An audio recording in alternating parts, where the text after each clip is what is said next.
everybody, and welcome to this episode of the Heretic Hammer Podcast. I am your host, Marshall, and this is my co-host, Dylan. Hello, hello. And, today we are in the precipice. Technically, it's always a wonky time when there's you're in a pre-order window and then you're in a launch window, because they're technically two different times. For the things in Warhammer, in general, really, but obviously in our case, 40k. So while we are within the window, I thought it would be apt to talk a little bit about our good friends, the Eldar, today. Our elven chads and chadises. Don't worry about the name scheme I'm giving out here. It's just roll with me. But this isn't what we're titling the episode.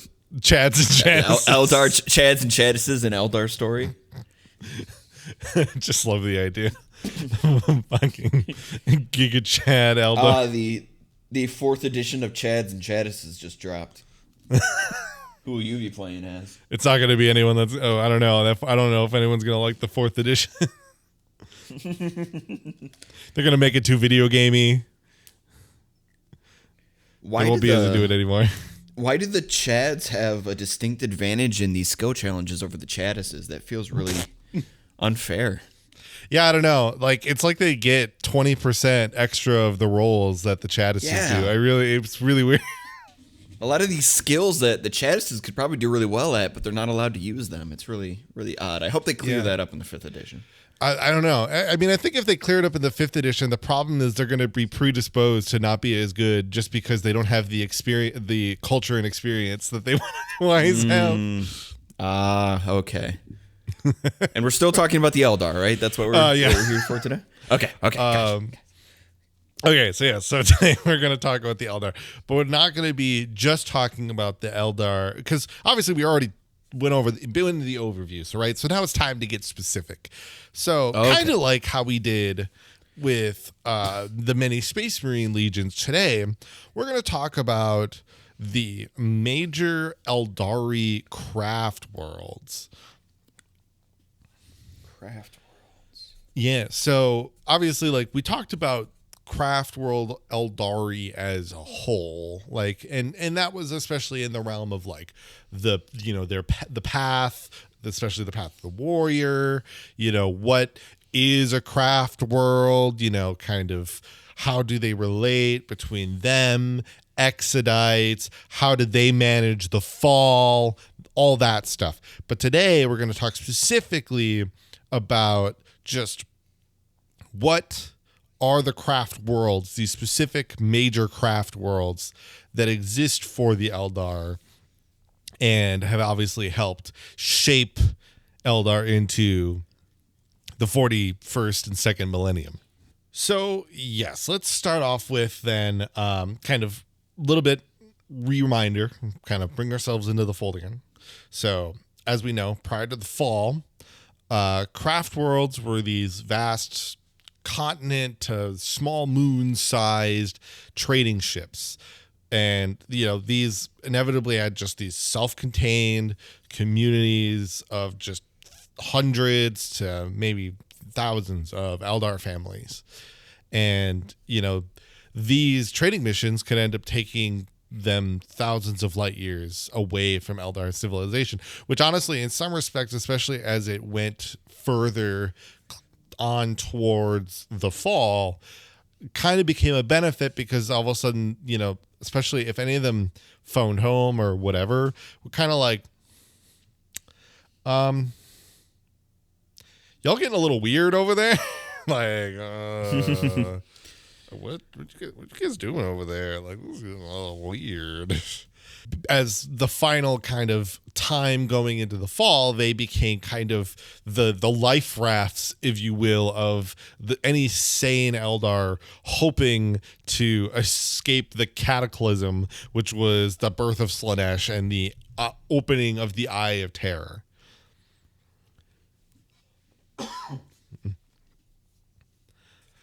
Yeah. So then, in each of these craft worlds themselves, they have their own webway gates, which is inevitably how a lot of these craft world would kind of get their stuff actually back. The craft world itself didn't have to travel back to, Eldari space, right? To bring the trade and everything back to, I guess you could say, the kingdom of the Eldar.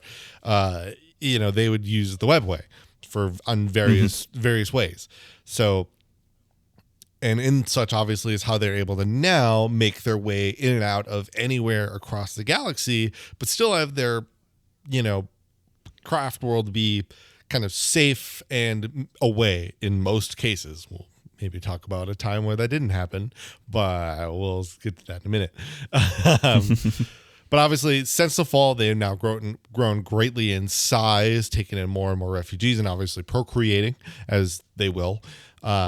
And so they could be estimated to be around 10 to 100 times bigger in volume than they were before the fall, maybe -1. We'll get to that.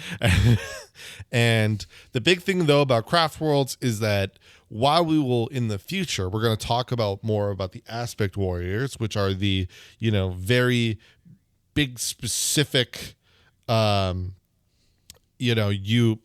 big specific, like warriors of different kind of, what's the word, like not trades, because like craft specialties focuses, yeah, exactly. They have their foci where, then in the craft worlds, especially what, as I noted in the first episode, as guardian defenders and other defenders, they are just the common person, and most of just the common person, if they choose to go along the path of the warrior and not the seer, even though seers in some respect get military training, but they will be military trained. It's kind of like how in like places like South Korea and a number of other countries where it's just like you turn 18, you go do your time in the military.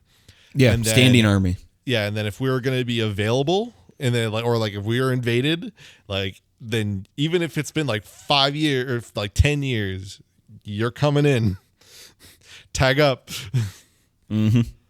So, and obviously, Craft World Eldar do the very same thing because of the necessity of them being this kind of hunted by demons and potentially dying race. And many of them then also, of these Craft Worlds, then have relationships with Exodite Eldar as well, given that they're definitely going to be militarily stronger, and they have kept more of the advanced weaponry and tech that the Eldar had prior to the fall. All right, so our first craft world that we are going to talk about is going to be of Alaitoc. These were, for example, one that you could play as in a campaign in Dawn of War 2 Retribution. And otherwise, they are the most known for being, one way or the other. I feel like every craft world has some like warrior known thing. Like when I was doing my research for this, it was one of those things where it was they became known for their militaristic thing. And it's like, okay, so I feel like if they're all known for their militaristic aspects, then that doesn't become it's that thing of when everybody is special, no one is special kind of thing. Yeah, it would have to be more specific. Is it like a weapons, this group is known for using specific weapons. This group is known for using particular tactics. But if you just say everyone is known for having a military, it's okay, yeah, but that right doesn't really do a lot to, highlight exactly. them. Yeah, so and that's the thing I had to kind of get into. So one of the big things that they are really pushing on is that they really press their people into kind of becoming different types of exarchs. These are obviously, as if you recall from the original episode, these are the Eldar who take up various aspects, the aspect warriors, and really entrench themselves into it. Exarchs are known to be those who choose to never remove, that path, stray from that path, or change their mask, or take off their war mask. So like they press so many people into just kind of sticking into the mantle of war that it's funny, because like it's one of those things in Eldari culture where if you kind of decide that you don't want to go along that path anymore, you in some regard kind of outcast yourself in a way. Now, as we mentioned that episode, that doesn't mean that you necessarily always holistically cut off, because one of those functions can then be a ranger, where you are not part of an aspect, but instead you move freely throughout the galaxy and return to and essentially scout for your craft world, so you can return and grant information.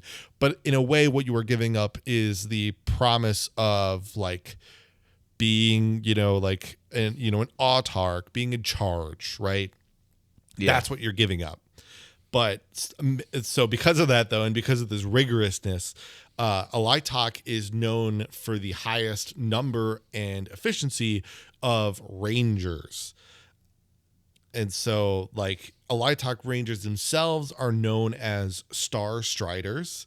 And like I said, don't stay upon the craft world, but travel the galaxy and, can return on occasion to kind of give information. Other rangers in different craft worlds might have more direct ties, or be able to kind of stay as more connected than, say, maybe the ones that Alaitoc do. But the Star Striders are specifically known for always kind of being aloof in a way, and then returning in times of need or information or warning, being like, if they hear like, the Alaitoc soldiers are coming, or there are going to be a bunch of ones from Alaitoc, and then they come back and they're like, it's a tomb world. Careful. Don't go there. You'll awaken them. Stuff like that, obviously, like, it's like, that's an important thing because they still have an allegiance, right? They are allegiant to Alaitoc still. They have not like totally abandoned and gone full, they have completely like, severed ties. Yeah, they haven't gone like full Corsair, the pirate life for me. And thus, though, because of this push, obviously, to make more exarchs, they obviously still have a very unusually high number of exarch. So that means obviously that they also then have many aspect warriors, because those who obviously, to become an exarch, you must be the aspect warrior in the first place. And thus they are kind of in that middle ground of like not having maybe necessarily, or utilizing maybe necessarily as many guardians, because they kind of have like a lot of people getting pushed into the like the full path of like, going ranger or exarch, and not as many like just being like, I'm just a guardian, I'm just here doing my time. But obviously they have the guardians nonetheless. The other thing that they are also the most known for is that they believe and they hold that the Necrons are the greatest threat to the galaxy. This is specifically pushed by their Farseer. I'm gonna like just destroy this name. Yoloku Shai. I mean, you tell me. It's YLOC. I don't know, Yoloku Shai, because I feel like I'm pretty outgoing. Yeah. Oh my god. I was like, what? Well, like, then I got it. That was a stretch. It was a little bit, but I got it. I got to it. I was able to catch it. And so this Farseer, though, as kind of reminder, Farseers see into the future, the far seeing. And he kind of saw the rise of Imatech, the Stormlord, and kind of saw that like he and the kind of empire that he would create would be the ultimate threat to pretty much all life in the galaxy, and not let alone just Eldari life. Which is funny to me because like this is despite the occurrence of the Tyranids, right? But there's kind of two two sides of the coin to look at this concept, right? Where it's kind of like sometimes Eldar, it feels like Eldar looks so far in the future that sometimes it almost feels like they forget about the now, right? That thing of like you're looking so far ahead that you don't see the branch at your feet. Yeah, you're seeing all the trees in the distance, but you're not actually looking at the forest in front of you. Right. And then, but again, maybe not, right? Because maybe they are seeing the steps along the way and thus are, anointing their ways about it. Like, for example, maybe Yolokushai knows, hey, these craft worlds are making the effort and they are pushing and helping humanity deal with the Tyranids. And we know, hey, when they will do that and they will be successful, but we need to start prepping. We need to be the ones that start prepping for when Imatech becomes a problem and maybe prevent him from becoming a problem in the first place. What I always kind of look at as like the fun kind of grimdarky aspect of the Eldar being that whole kind of like they're almost like the epitome of that story of like, just because you can tell the future doesn't mean that you necessarily have the ability to change it, because your actions are what are going to create that in the first place. So it's that unbeknownst and unknowing self-fulfilling prophecy. Mm-hmm. But that's always kind of like, I think the fun part about how that can work. Because obviously like future guessing and everything and any type of like medium can always be like a whole thing. But kind of as I mentioned before, there is on the plus side some capacity to play with Alaitoc, obviously outside of the tabletop, where you can kind of just do whatever. They'll make detachments. I haven't really actually looked at all of the detachments for the new Eldari Codex, but I know in the past there have been, and there kind of always will be, these different ones that will be like help you be very ranger focused, have a lot of stealth snipery tactics, and that type of thing will obviously be beneficial for Alaitoc or kind of fitting towards it. Previously, they were very much known for like having a lot of buffs to especially things like, or having like rules that really benefited swooping hawks and thus autarch skyrunners, because, or way leapers. I forget the unit name, but yeah, like because they were just like essentially the whole detachment gave them the benefit of being able to be like flying in and be like, hey, what's up? Bang. All right, see ya. Just disappearing. And it was just like, God damn it. Leave me alone. Let me shoot you. And that's kind of how they do warfare in general, which I imagine is annoying for those who are fighting in lore as well. So yeah. I feel like it's fitting. But next up, another kind of Dawn of War classic Eldari craft world, that is Bieltan. It is also, yes, it's famous for its inhabitants' militancy. It's in a different, their special way is... Oh, them too? Yeah, I know. What? It's funny that these Eldar wear green helmets, because the way that they think of the Eldar, you'd think they'd be wearing red hats with white text on it. These Eldar want to make Eldari great again. The silence is deafening. I don't even know what to say. Okay, but in a way, I'm not. Well, it's a strong joke for your modern day. They for are your modern sensibilities. Yeah, these are very much like their whole thought and belief is that they wish to, be able to bring the Eldar back to the strength that they were at before the fall.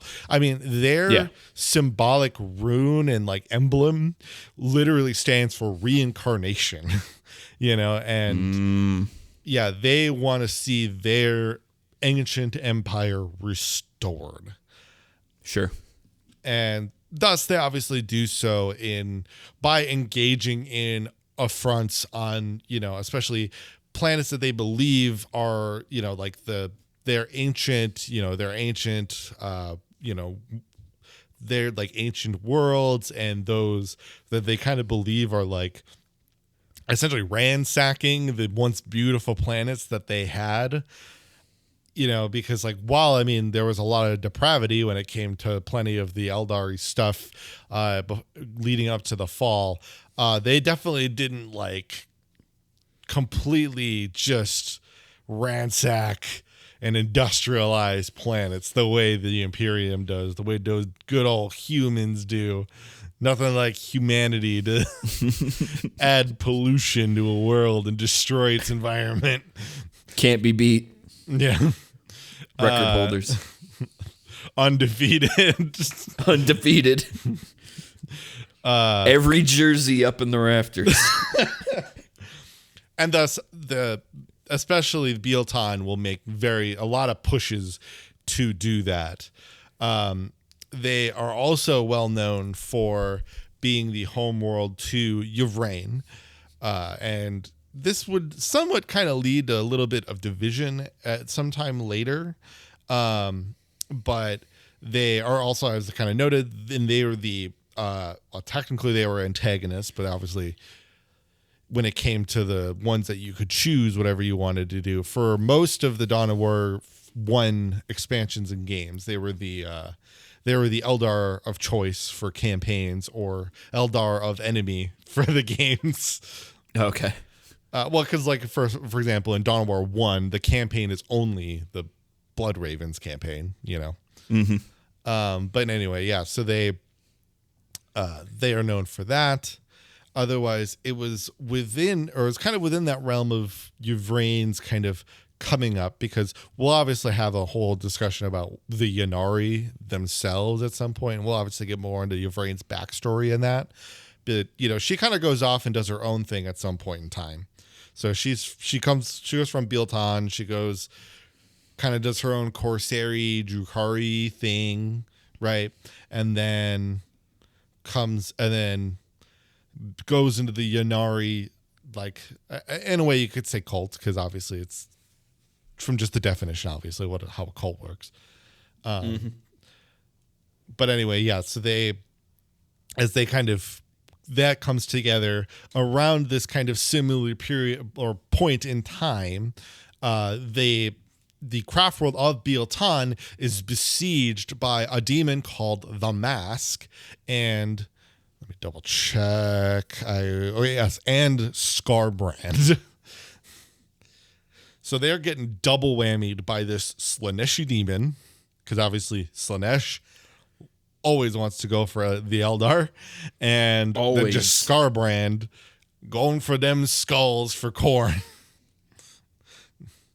Because Khorne may not ask for Skarbrand, but Skarbrand still gives him skulls. And it was within this fight that Yvraine had returned with the Ynnari and a number of Phoenix Lords to close the webway portal that they were using essentially to be able to get into the craft world, because there's been various different points in which Slaanesh and demons have tried to like break their way into the webway, because while it's this pocket dimension, it somewhat this realm where they can kind of just like knock on the door a little bit and then try to like bust their way through in some cases. There's a whole segment of Kamara that actually has that like whole background. I think we mentioned it in the Drukhari episode. Mm-hmm. And thus kind of obviously webway portals can make themselves gateways if they are not protected and kept the right way. And thus, yeah, so the Ynnari and the Phoenix worlds made this push by kind of closing the webway portal that was going to the craft world on the planet of Ursulia. And while their effort was successful, not only did a number of demons penetrate into Biel-Tan before the portal was sealed, but the Mask, the demon on the very left of this image here, had made its way into the Infinity Circuit and destroyed just a bunch of the souls in there. And unfortunately, it was kind of with this that Yvraine then had used a number. Part of this may not be fully correct, but it's just one I was able to gather that Yvraine had taken a number of the souls, or borrowed, or kind of took a number of the souls to resurrect that avatar and create that avatar of Yinian, which then was able to deal with the mask, get Skarbrand away and out, and create calmness to Bealtown, right? Okay. But the problem is now between the Chaos Wars, those who then joined the Inari, which are a number of its followers and even high-ranking people. Essentially, Bealtown was just that had lost half of its farmer population. They're kind of spread out, so they have become a lot more in recency dependent on their wraith constructs. Not as much as a different Craftworld, but it definitely has made those who stayed back a lot more fanatic about this kind of whole, let's return to the old ways kind of concept. So it kind of puts them in a strange spot, but I mean, inevitably it's one of those things, right? Where like, if Yvraine does become successful, even though that a number of its people went to go help her, if she is successful, not all of the Eldar have to die anymore in order to defeat Slaanesh, right? Right. Because that was like the long-standing belief, is that in order to kill Slaanesh, all Eldar are going to have to die. Yeah. And we'll actually kind of have a note about that when we get into the Aspect Warriors in the future. Kind of sooner than later. But yeah, that is actually kind of a whole thing with some of the Phoenix Lords. But next up is going to then be Craftworld Iyanden. We talked about them a little bit once when we talked about how they use the color scheme that you were kind of a fan of. You had spoken of kind of, not one that you had seen very often and thought would be cool to have. Yeah. A little bit of that blue and yellow, or blue and gold. Yeah, because like the Alaitoc is blue and gold, but like it's mostly blue, and then with yellow accents, where they are mostly yellow with blue accents. And I'll tell you what, this is a controversial color, and when it comes to fans, there are people who hate this color scheme, and there are obviously people in your stance where they love the color scheme. In my opinion, obviously, is those who really don't like the color scheme know nothing of color science and don't know much about the color wheel. But obviously, like, there are also, I think a lot of people get very put off when something has a lot of yellow. I actually agree with that. And even though this is a color scheme that I obviously love and we've talked about before, I think I might have even said when we were first talking about it that like a very large excess of yellow I'm not usually a huge fan of. But it's the blue combined with it really helps to make it interesting to me. Right, yeah, because if you look at the Imperial Fists, then you'll have mostly yellow, a little bit of red accent, and then then like white and black, right? Like it's mainly like yellow, white, black, red is like the order of like most shown to, and like that similarly has kind of, I would say, like a varied level, but I really like having a lot of yellow. I think yellow as a base color is actually I think it's cool. It's a color I think that gets very underrated. But Iyanden themselves are actually they're good for a couple of firsts amongst the Craftworld Eldar. So for example, these would be the first. They're most known for then being the first to locate waystones and create the Infinity Circuit on the Craft Worlds, because obviously the fall happens and they're like, What's that itching at me? I just feel like this weird. Oh, that's Slanesh. We need to come up with a solution. And there were ancient times where they had created these waystones to capture and save Eldari's souls. Honestly, oftentimes in the past, it was likely used just to essentially just create immortality. It was probably way more in the past as like a very nihilistic thing. Not nihilistic.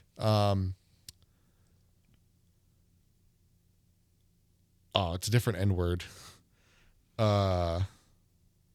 It's the egotistical, like narcissistic. Yes.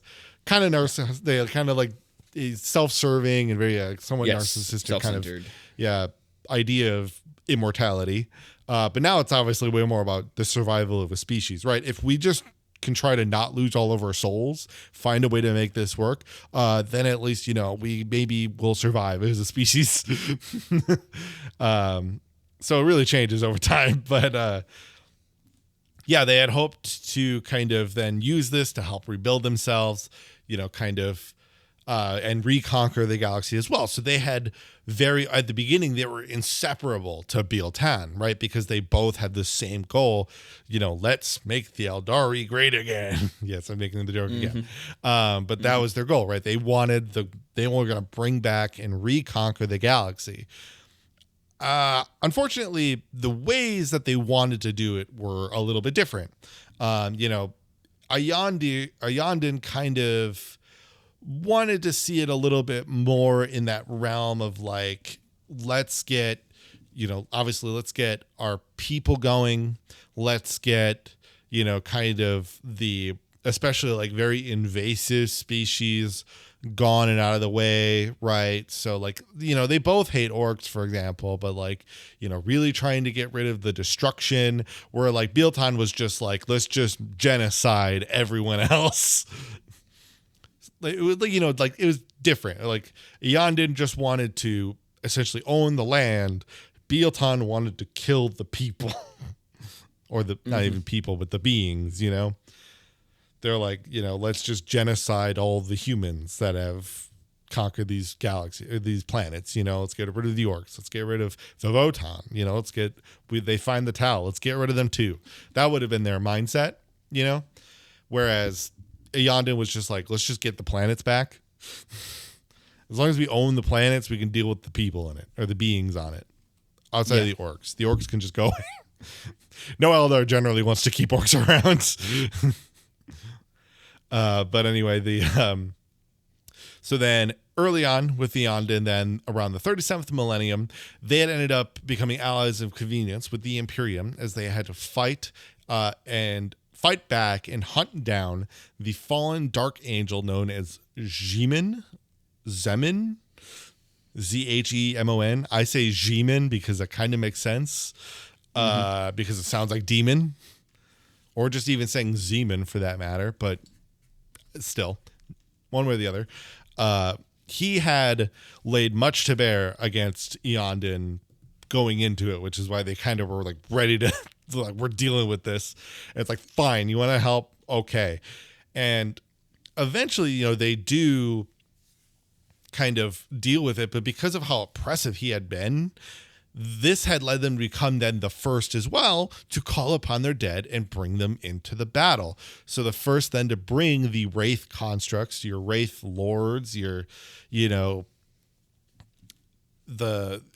different walkers, and deal with this Chaos Space Marine and thus Chaos battle that was ahead of them now. And eventually then what they did is, they were able to deal with Zeman, and they essentially gave him to the Dark Angels, because they're like, it was that thing of like, they saw the future and they were like, yeah, he's going to have a way more pain and just a bad time with you Dark Angels versus if we took him prisoner. You got him. Have fun, sport. Yep. Go have a good time. Yeah.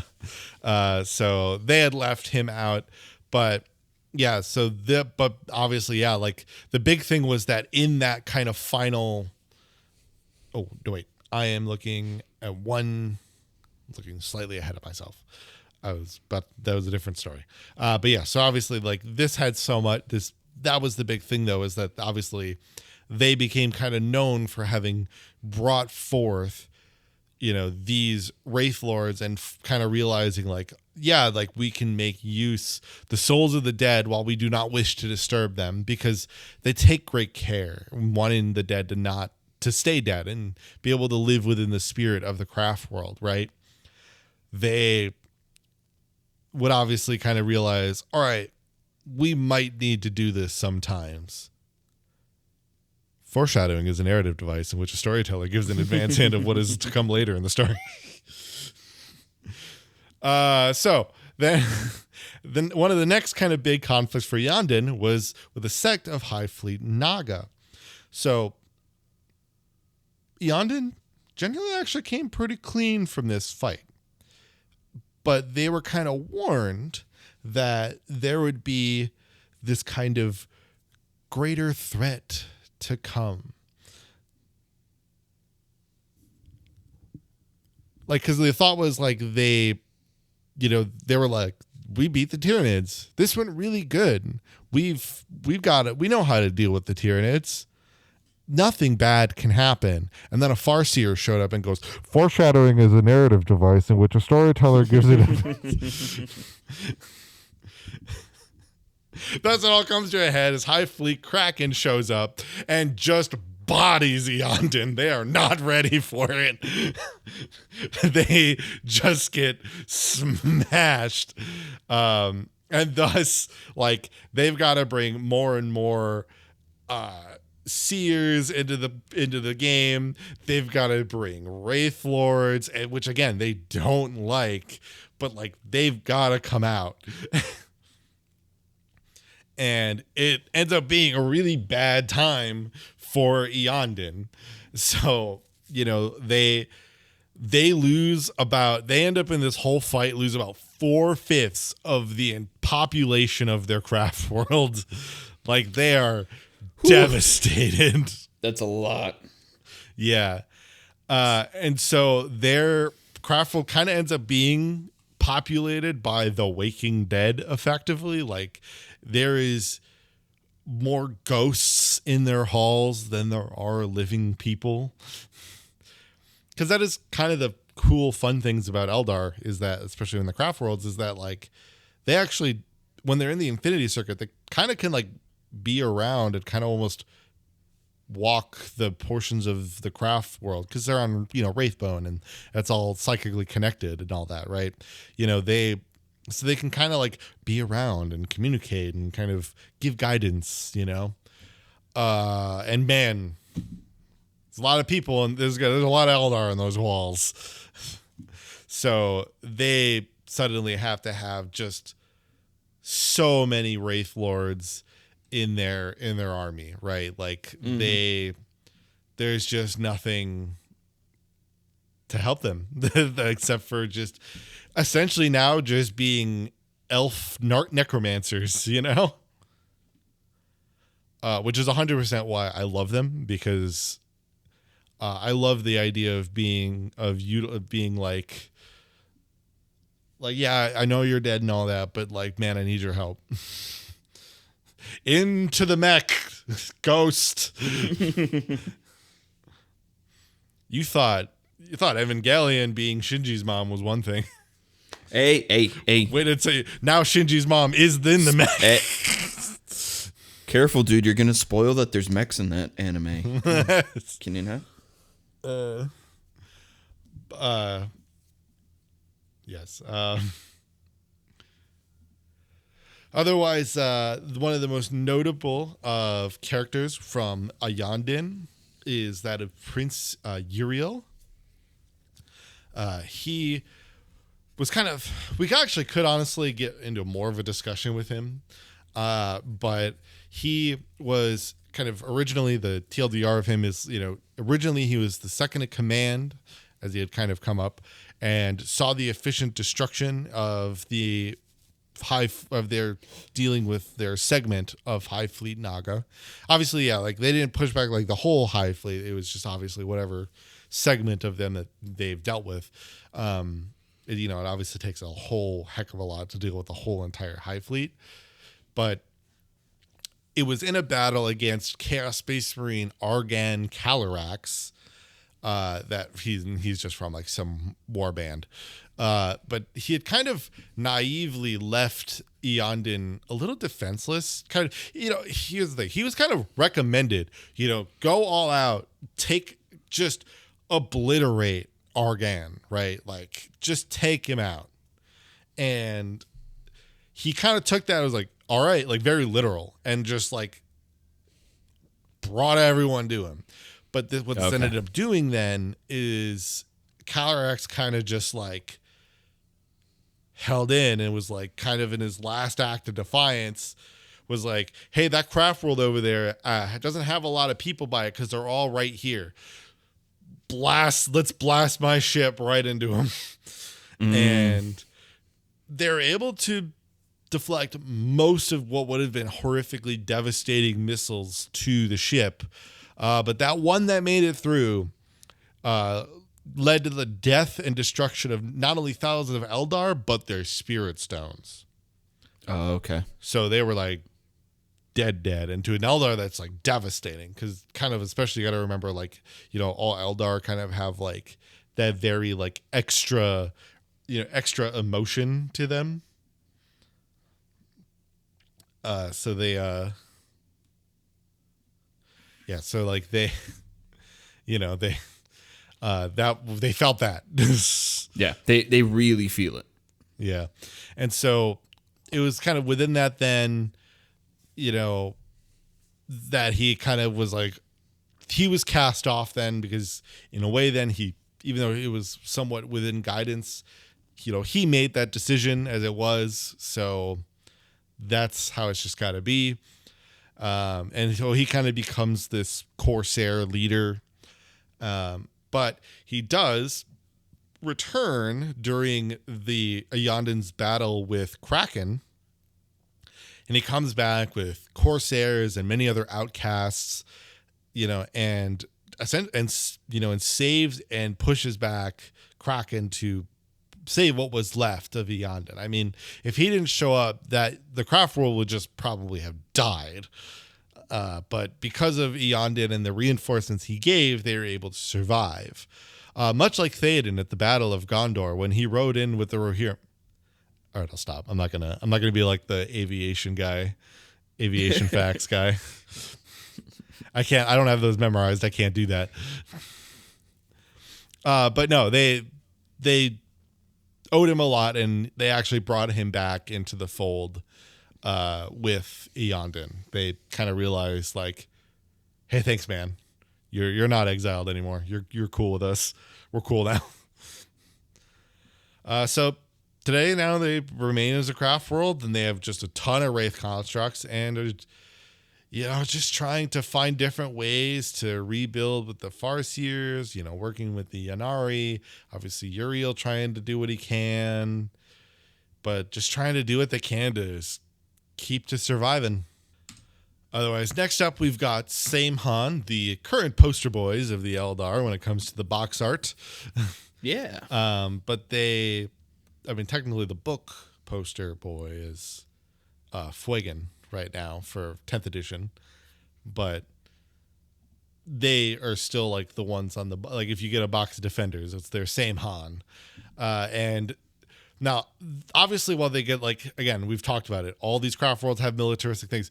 These are regarded by other craft worlds. So, like, other craft worlds view them as a wild and dangerous nest of barbarians living on the edge of Eldar society. So this is what the Eldar think of Saim-hann. Yeah. And the reason partly for this is that, they are believed to be kind of one of the first to kind of go off in the craft world, and thus have gone the farthest away from Eldar society. And so to them, their big thing is, that, like, the path is still this just like form of control over Eldar life. But what it lets you do is that if you hold to the path, you can still then experience, like essentially responsibly experience the wild and carefree ways of old, right? And thus the other Eldar view this as being horrifically dangerous, because if you let yourself have emotion and, you know, a little bit of wild times, you know, picking up your whatever friend from the bar and having a one night stand, like that's crazy talk to the Eldar of other craft worlds. But you know, maybe you're willing to experience some things that you could have if you were a normal Eldar. But that's because you go to church on Sunday morning and all is forgiven. It writes you out, you know. Obviously, that's somewhat more of that's obviously a different type of social commentary. But like the reality of that is they do hold the belief that like, because they still believe and hold to the paths that they have, they're able to then experience life outside of that normally, or have fun with what they do. For example, you know, they are known when they fight to be proud, boisterous, and aggressive. They love to use fast jet bikes. So you'll find them like, just coming in with plenty of jet bikers going around. And the guardian, like young guardians, always are just kind of trying to like outdo one another, you know, very like Gimli and Legolas. I'm bringing a lot of Lord of the Rings reference today. Very Gimli and Legolas kind of vibe, you know. Who would have known that when you're talking about in elves, battle, you know, it would, you know, invoke feelings of other fantasy what titles. That's crazy. What do you mean? What? That's crazy. You're crazy. That's what do you mean? But they then are also very well known for having what is called the Wild Rider family. And so this, including the Seers, so you'll see like warlocks on the jet bikes as well. And they are, especially a great many of them are the specialists who ride jet bikes and Vipers, you know, these fast moving, you know, kind of air vehicles, you know, whether they're bikes or kind of like almost like a jet. Like, and the families of these wild riders maintain a fairly feudal hierarchy. You know, kind of ruled by one Eldar, and that rule is kind of passed down through hereditary tradition. You know, like I said, like obviously it's very, when I say it's feudal, like I really mean it. Like it's very like, and obviously like I think one thing that should be kind of somewhat made clear to this point, but it's like a great way to bring that into fold is like, the Tau get a lot of smack, obviously, for being called the weeaboo space communists, you know, because they have the mechs, you know. But the Eldar are like obviously very samurai inspired. Like you can just look at this jet bike rider, right? And just like, where do you see the samurai, Dylan? Do you see it? It's just like, it's so funny to me, like how they kind of get like the pass almost on being called like weeby compared to Tau, because like they're about as weeby as it gets. Whoever created all this like Eldar lore here, like clearly was like was just a humongous, you know, feudal Imperial Japan fan, like history fan. They're weeby in the way of like the Romance of the Three Kingdoms instead of your like, you know, 70s into 80s mech and science fiction and anime, things like that, like your Right. your OVA VHS tapes that you would have watched in the 80s and the 90s. It's basically just a different. It's like a completely different time period of Japanese interest. Yes, it's the difference between the person that loves watching, old school samurai movies versus the person who watches anime. Yes. Sometimes maybe those things cross over a little, Maybe there's you'll get a Senran Kagura every once in a while. But. Yeah, but otherwise they generally are a different realm of like, especially culture from that. But one of the things you can kind of actually see this in is in the book, the Yanari book, Wild Riders. The main character, kind of has to, his family is like trying to convince a number of the other families and whatnot to essentially help the Yanari and deal with it. And it's kind of like, obviously there's like a bit of random, like kind of politicking and whatnot with it. But like it kind of gives a decent example of like what it looks like to kind of see this like familial feudal discussion, because like the whole thing, especially going into it, is like their dad is definitely getting old.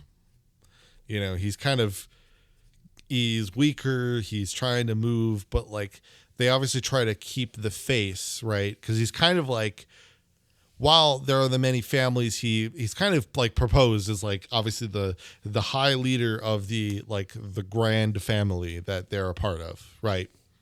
Because it's kind of that thing of like, obviously you wed and political marriage in various places, so like there are different houses, but like technically they all link to one, right? Mm-hmm. They're trying to kind of denote that like their family is still currently the head. So, because like when he dies, it's going to be a whole shamble. So it's like, and they're like trying to keep up this whole thing. It's a very cool insight into like kind of how the Saim-hann, if you like Saim-hann and like this feudal and the Wild Riders thing, it does give you a really cool glimpse into it. Obviously, then it gets into whole Yanari stuff afterward, but like it's an interesting prospect. But they then also solve internal conflict through ritual combat. So your kind of duels and whatnot. I have not always seen necessarily if these. It would be surprising to me if any of these were specifically to death. It's not necessarily an Eldari thing to do since the fall. So I don't. As far as I know, I believe that these are not meant to be these are meant to be non-lethal. I could not for the life of me find a strict answer to this. Okay. Maybe I'm just bad at researching, but like I kind of took it that it doesn't seem right that they wouldn't, right? Because why the hell, when you're looking at yourselves as this dying race, would you kill each other, right? In this way. It's different when they're like, it's a different craft world. It's two different craft worlds maybe having a disagreement or fighting with each other. Because like, again, it's kind of like, it's like, it's like France fighting England. It's like, yeah, they're both European, but they have very different cultures and they can have giant disagreements. But like, so it's kind of like that. But like in this scenario where like literally survival is everything, it would be weird if this ritual combat led to death. But like obviously the act of doing such things is seen as barbaric. It's if it's not lethal. From the craft worlds. So, take it as you will. But they're definitely a great craft world to get into if you like really like the combat and the bikes. Especially like kind of this feudal family thing. They've really got that going on.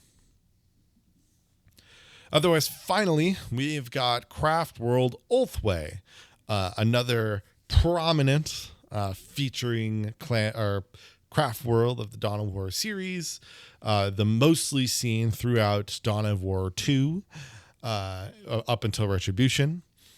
And And then the mysterious third Dawn of War game that just never came out. It's a real shame. It's a real shame that Dawn of War 3 just doesn't exist. I had a small intent. I was like, I should go back, do like a proper thought process on like, play Dawn of War 3. Let's take Dawn of War 1 and 2 out of the equation and just view it as a game. Was it even a good game in the first place, right? Obviously, it should fit some lore aspects, right? Because like one of the biggest things that people take in that, this is a digression, I know, but like one of the things that obviously people take from it is, you know, the fact that it's like, oh, you know, Gabriel Angelos does a front flip for into a hammer smash. That's not really a Space Marine thing to do. You know, and you know, a video game's a video game. I think there are realms of that you can kind of give a pass to. So I actually think it would be fun and curious to do that as like a real retrospective on like, do we not like it just because it's not a good Dawn of War game, or is it really just a bad game? Because obviously I would make the argument that it doesn't have enough factions in it, right? But that was the classic Dawn of War thing to do, which was start with a few factions and then go into having everyone else by like your third expansion, right? Yeah. Very old school computer gaming thing, right? That's just kind of how it was. But outside of that, I wonder kind of what how that judgment would go. But anyway, Ulthway. They are our final one, and they are one of the largest and obviously thus most populous of Eldar craft worlds remaining since the fall of the Eldar. They were also one of the kind of the last ones to leave the Eldari Empire, and thus were caught in the gravitational pull of the Eye of Terror. So it just kind of began now orbiting it, like kind of almost like the Eye of Terror is this like planet, and it just kind of lives perilously close to becoming absorbed, and then are obviously thus under regular attack from those who pour out of the Eye of Terror. Kind of like how Cadia was constantly under besiege from the demons, you know, until CSM took that fat W and those Cadians took a big L. But is also kind of why Ulthway was actually pretty predominantly around and assisting humanity with Cadia prior to its falling.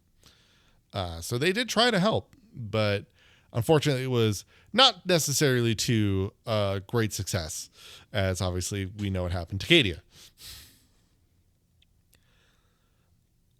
But they otherwise, you know, have kind of had a number of different aspects to them. They are, though, one of those who, while they have a number of psychers and whatnot, a lot of them kind of do end up going into realms of especially warlocks. They see many of those who essentially like, you know, so like a lot of the warlocks and psychic warriors will continually go and follow different warriors into battle, whether they are guardians or aspect warriors. And they are often seen as kind of being more advanced than a number of the other craft worlds. And they are then also believed to see further ahead and with greater precision. Oh my God. And while they have been victorious over demons a lot of times, Ulthway definitely was a bit left reeling after one of especially, you know, a more recent demon incursion, and is kind of in the midst of a bit of some civil strife right now. There's kind of three factions emerging through portions of Ulthway. The first and largest of these is the Seer Council, and they kind of continue to just dispatch forces, kind of push back against chaos and the Great Rift. The final group is the Ynnari. They are just those who have obviously gone away. This is kind of an issue, though, for obviously a great many of the craft worlds. You know, they're not necessarily against the Ynnari or people going to the Ynnari. It's one of those where it's like, you know, it still really puts us, though, at a disadvantage. Like, I'm not mad that you're going, but like, this is going to be tough. Mm-hmm. It's sad to see you go because we could have really used you. You know, that person that quits, your coworker that quits, where you're like, damn, I'm really glad you're going, but it's going to be hard to do this without you. I respect it, but also, oh God. It's going to be rough for a while. And then the final group are the exiles led by Eldrad Ulthron. I almost said Ulthway. He's Eldrad Ulthron of Ulthway, but obviously, and he has been heavily involved recently, though, with the growing cult of Yniad. But he and his exiles have kind of gone in and around of the craft world space over a great number of the millennia. I mean, he was, for a long time, though, one of the main leaders of Ulthway itself, and obviously still is in many respects. But he, much like Ulthway, loves to interfere in the affairs of other races, especially more than any other craft world. Now, the Imperium has definitely put Ulthway as supposedly being, you know, responsible for a number of devastating events, including the Second War of Armageddon, but I don't necessarily know how true that really can be. But nonetheless, that's kind of what they do. It obviously could just be Imperial propaganda. But Eldrad, being one of their most talented psychers, you know, in the past, for example, tried numerous times to warn the Imperium of the impending betrayal of Horus. One of those times being trying to talk to Fulgrim, which, if you haven't gotten to that part in the book yet, obviously, if you could guess, probably doesn't go super great. Oh, I'm sure it'll be fine. I'm looking forward to it, honestly. Yeah. I think it'll be great. Definitely, he's not going to sniff out that potential Slaaneshi corruption that's going on in him at some point. Mm-hmm. It was, I believe, that he did initially die during the Black Crusade, but he came back within 6th edition of 40k, and thus has been seen alive and kicking since then. But he's now kind of described as kind of in his last days, almost crystallizing, but still very much alive, you know? Obviously, he was also similarly instrumental in the resurrection of Guilliman and helping the Ynnari with said thing. He had also helped the Ynnari. Oh, man, I'm going to fuck up the name. And this will be more of a thing to talk about later. But it was like the hand of something. But it was this like very specific art, kind of chaosy artifact that was held by Nurgle in the warp, obviously. And he had kind of helped set the Ynnari up to be successful on this task. So he is definitely around. And one way or the other, futzing around with things in the current millennium, and I'm sure we'll be seen again soon enough as more and more, especially as we see more and more of Fulgrim. I'm sure it'll be, especially in that new book, I kind of wonder if they'll have maybe some type of interaction, a secondary interaction between Fulgrim and Eldrad, because I don't think we've seen another interaction since that book.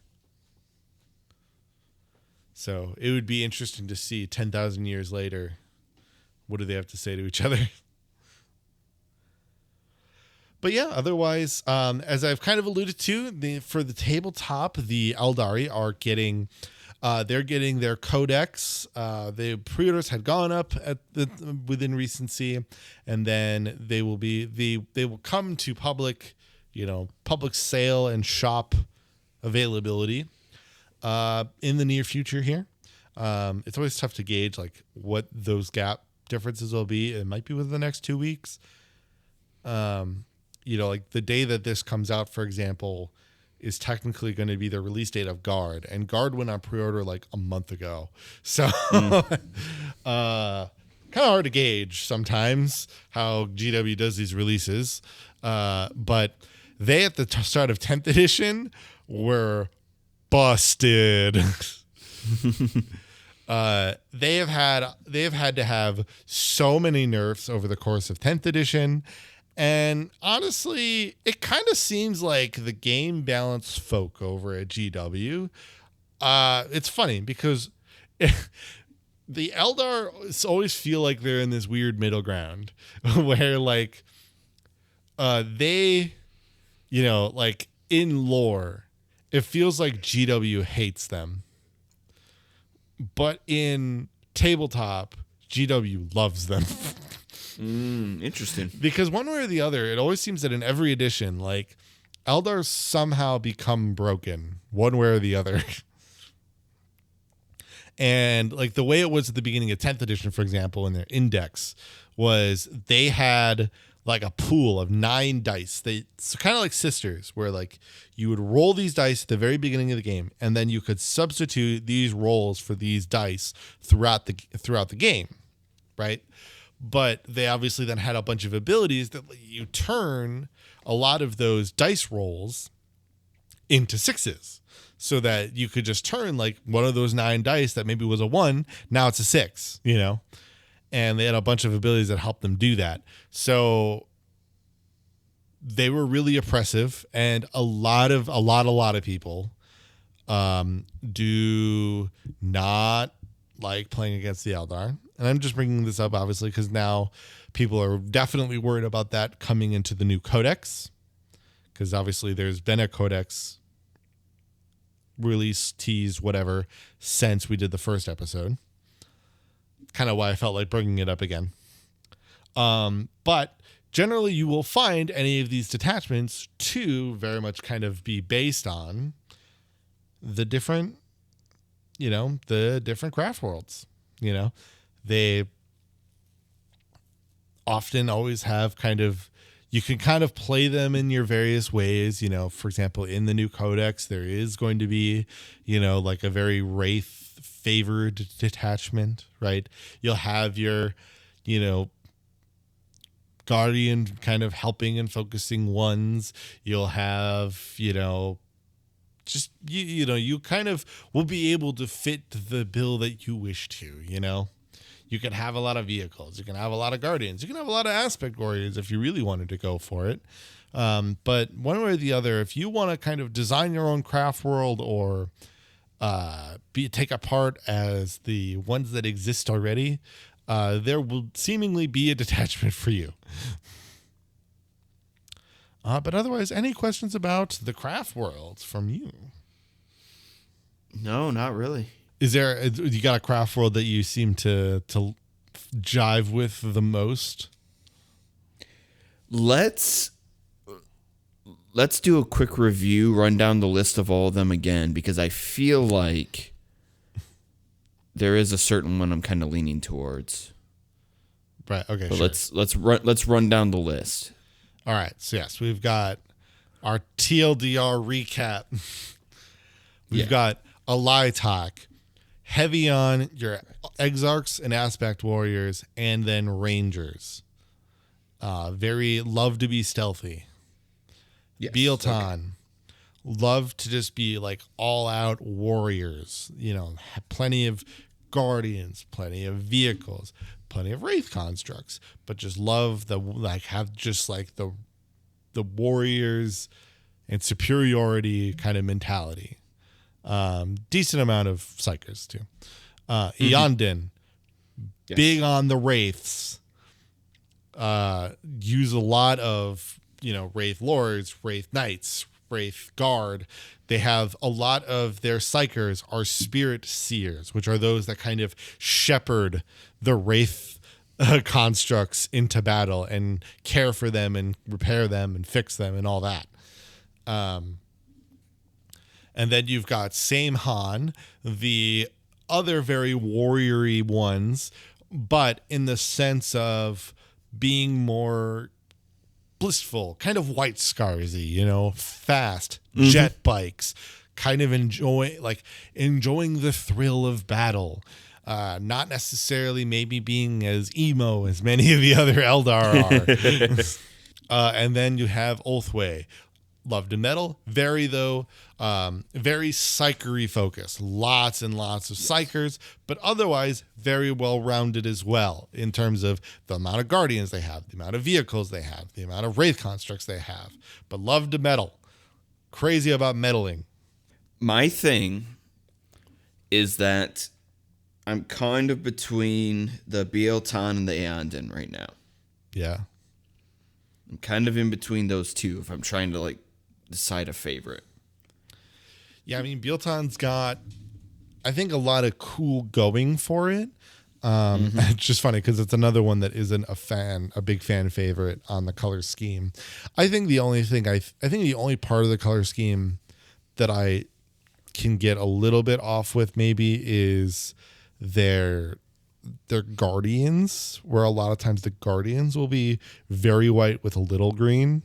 Right, I would like it to be maybe a little more even, but that's paint job. You can do whatever the hell you want in that realm. Yeah, we kind of established this a bit in the last episode of at some point it kind of comes down to how you decide to paint them. Exactly. I mean, look at the vine things on the serpents. You know, it's honestly cool. That it's interesting to me because it is so that vine pattern is something that I look at that and I'm like, that doesn't feel like Eldar to me, period.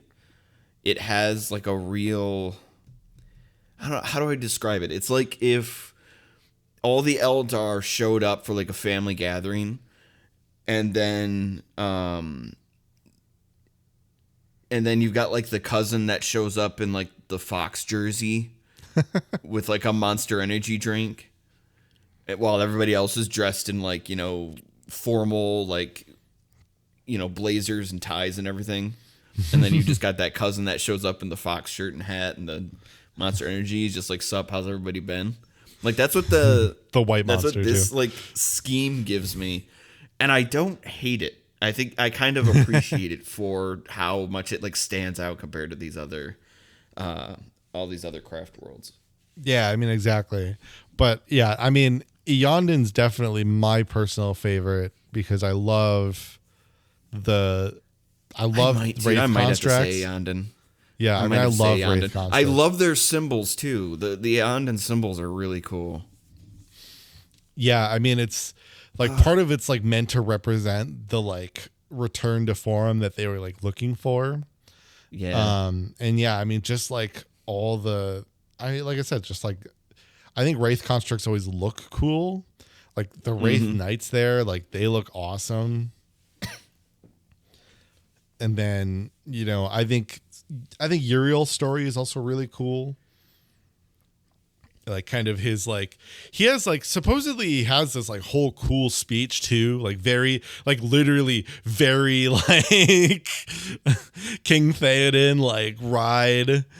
I was going to say, is it more King Theoden? I know, or is it more but Chaplain, I did that. I did that thing? analogy because he does apparently do this speech, and I couldn't find it anywhere because I wanted to make sure it was right, but I couldn't find any quotes anywhere. And granted, I had to do some pivoting, so this was maybe I didn't have the amount of time to try to find it as I would like. So if somebody does find it and can post in the comments, it'd be great. But he does apparently give this speech that's very in that feeling, and it just sounded like it would have been really cool. But that's that. But that's and so Uriel seems like a really cool character. But then, yeah, I just love the concept of just essentially look, when I was told these are Eldar necromancers as a craft world, I was I'm sold because I love necromancers in fiction stuff. Oh, yeah. It's sick. But I mean, Biel-Tan's definitely got the warrior, the way they do their kind of warrior aspect. I think is very cool, but I think my second would definitely still be Saim-hann. I feel I just really love the the very white scarsy nature. That's like why I like the white scars in the first place, like the joy, being able to relish in the joy of combat. I love bikes. I love bikes. I like bikes. Cool. But yeah, no. All right, I'm gonna lock it in. I'm gonna lock it in. I'm gonna say Bielton first, and I'm gonna say Eondon second. All right, we're hitting the Bielton. I mean, we're gonna do Bielton first. I'm gonna say Eondon second. Yeah, I mean, I'm definitely here for it. They've got a lot. They've got a lot of history. Like, I obviously definitely spoke the most about Eondon, but partly because of the firsts that they did. Mm-hmm. Like if they didn't have those firsts, I think it would have obviously then helped aid the other ones. But like they do have just like a really strong culture. And yeah, I mean, like I think the white and green especially could, like, you just give it maybe a little bit extra flavor on like the way they've got like I don't think actually the green and white and green look as bad. Like, for example, in this art, I don't think it looks as bad, say, on like the Wraith Guards there. But like, you just add a little flair to the Guardians there, and then it'd be awesome. Be sick. Yeah. Like looking at like the Rangers in the back of this picture, like they look cool. Mm-hmm. But also, I just think Eldar are cool, man. I just think they're cool. I just think they're neat. Yeah, exactly. But that's gonna do it then. We'll talk about something next week. I once again come to you without a topic tease for next week. We'll figure it out. I'm not done with Fulgrim yet. We got to wait on Fulgrim. Yeah. We got time left, at least, though. We're good. We're still good. Yeah.